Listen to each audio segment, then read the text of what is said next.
So today I'm going to be replacing the keycaps and switches for the Keychron Q1 Pro that I just bought. I'll be using yellow linear switches by Wuche Studios. Not gonna lie, I probably butchered the name, but this is how it's spelled.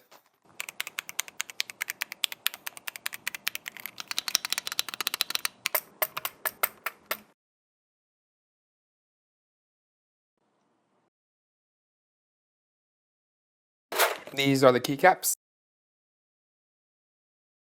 And here we go. This is the final board. Here's a sound test. Let me know if you want to see more videos like this.